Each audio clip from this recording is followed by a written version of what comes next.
अस्सलाम वालेकुम viewers, welcome to my YouTube channel. उम्मीद करती हूँ कि सब लोग खैरियत से होंगे और ईमान और सेहत की बेहतरीन हालत में होंगे। तो व्यूअर्स, रूटीन में तो जो काम हम लोग कर रहे होते हैं कर ही रहे होते हैं। तो अब मैं आप लोगों को रूटीन में ये तो नहीं बताऊँगी कि अब मैंने टमाटर काटा है, अब मैंने प्याज काटा है, अब मैं इसको चॉप करूँगी, अब मैं ये करूँगी, अब मैं वो करूँगी, क्योंकि आप लोग देख ही रहे हो कि मैं क्या कर रही हूँ। तो मैं आप लोगों को सुनाने वाली हूँ एक बड़ी दिलचस्प सी स्टोरी ब्रांड के बारे में। अब ब्रांड सारे मेरे ख़िलाफ़ मत हो जाइएगा, मैं बस एक बात बता रही हूँ। जो लोग अफोर्ड कर सकते हैं वो ख़रीदें, जितने दिल करता है पैसे खर्च करें। मैं तो बस वैसे एक जनरल सी बात आप लोगों को बताने लगी हूँ। कुछ अर्सा पहले ना मुझे अलफ़ता सेंटर जाने का इत्तेफाक हुआ। वैसे मैं ऐसे सेंटर्स वगैरह में कम ही जाती हूँ, मैं लोकल जगहों से ही परचेजिंग करती हूँ, मैं सच बताऊँ तो। लेकिन वो सेंटर में जाना थोड़ी मेरी मजबूरी थी, क्योंकि एक शैम्पू है जो मैं यूज़ करती हूँ हेयर्स के लिए, तो वो वहीं से मिलता है, वो कहीं और से मिलता नहीं है। अब वो लेने के लिए जब मैं जाती हूँ तो साथ में एक आध चीज़ और भी ले लेती हूँ गुज़रते गुज़रते, और मैं बड़ी जल्दी में जाती हूँ। 5 मिनट में मैंने चीज़ें परचेज़ करके ना तो मैंने वहाँ से निकल आना होता है, क्योंकि अगर ज़्यादा देर वहाँ बंदा रुके ना तो बस खाली पर्स लेके ही वापस आएगा। तो मैं जल्दी जल्दी में गई हूँ वहाँ से। मैंने शैम्पू लिया, एक क्रीम ली और एक आध छोटी एक आध चीज़ और ली। अब मुझे याद नहीं क्या और क्या लिया था। तो ना मेरे हस्बैंड भी मेरे साथ थे, तो गुज़रते गुज़रते ना वो एक कंघे पे उनकी नज़र पड़ी। कंघा नहीं बल्कि कंघी थी, समझ ली, छोटी सी जैसे पॉकेट साइज़ की ना। तो मुझे कहते हैं कि ये भी ले लो एक। कहते मुझे ज़रूरत है इसकी, तो ले लो एक। अब मैंने ले ली वहाँ से।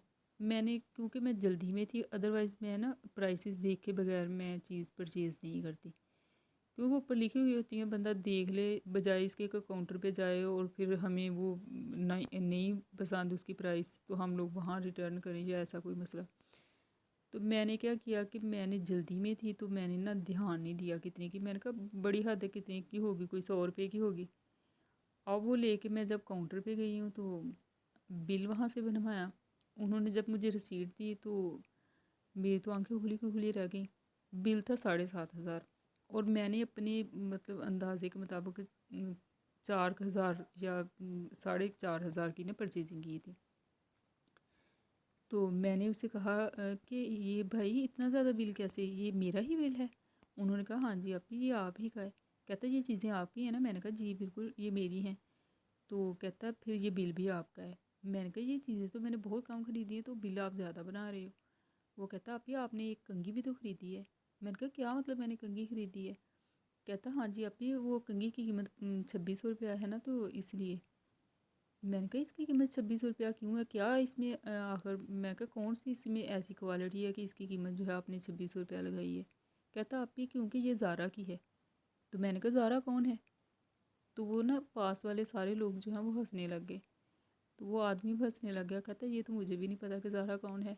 मैंने कहा ना आपको पता है कि ज़ारा कौन है और ना मुझे पता है ज़ारा कौन है। तो मैं कहा मैं 2600 रुपया किस लिए खर्च करूँ? मैं कहा 100 रुपया का कंघा ना मैं ले लूँगी, और 100 रुपये के कंघे से मैं 2-3 साल भी निकाल लेने हैं, जितने के मेरे बाल हैं। अब वहाँ सारे लोग जो हैं वो हंसने लग गए और मुझे इतना आया, मैंने कहा देखो इनका हाल कि 2600 रुपये का वो कंघा लगाया हुआ। उसके बाद क्या हुआ कि कुछ अरसे बाद, वो कंघा तो मैंने नहीं लिया क्योंकि मैंने तो 2600 का नहीं कंघा लेना था। कुछ अरसे के बाद क्या हुआ कि मैं दोबारा अलफते गई, तकरीबन लगा लें कि कोई 7-8 माह बाद।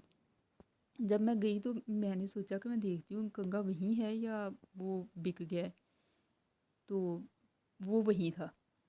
तो मैंने सोचा कि अब ना इन्होंने ज़रूर डिस्काउंट पे इसे लगाया होगा कि ये बिक जाए, क्योंकि इनका बिकता नहीं है। तो जब मैंने देखा तो उसकी प्राइस उन्होंने बजाय डिस्काउंट के लगाने के उन्होंने इंक्रीज़ की हुई, क्योंकि महंगाई हो गई ना ज़्यादा। तो उन्होंने कीमत कितनी लगाई हुई? 3200 रुपया। मतलब 2600 में वो कोई ख़रीद नहीं रहा, तो 32 में कोई ख़रीद लेगा? हद है वैसे। अगर आप लोगों ने इसी तरह की मज़े मज़े की कोई स्टोरी सुननी है तो आप लोग मेरे चैनल को सब्सक्राइब करें और जितना हो सके मुझे सपोर्ट करें और मेरी इस वीडियो को लाइक करें और शेयर करें। और कमेंट बॉक्स में आप लोग भी मुझे कुछ स्टोरीज़ बता सकते हो या कुछ सुनना चाहते हो तो आप लोग मुझे बता सकते हो। बहुत शुक्रिया।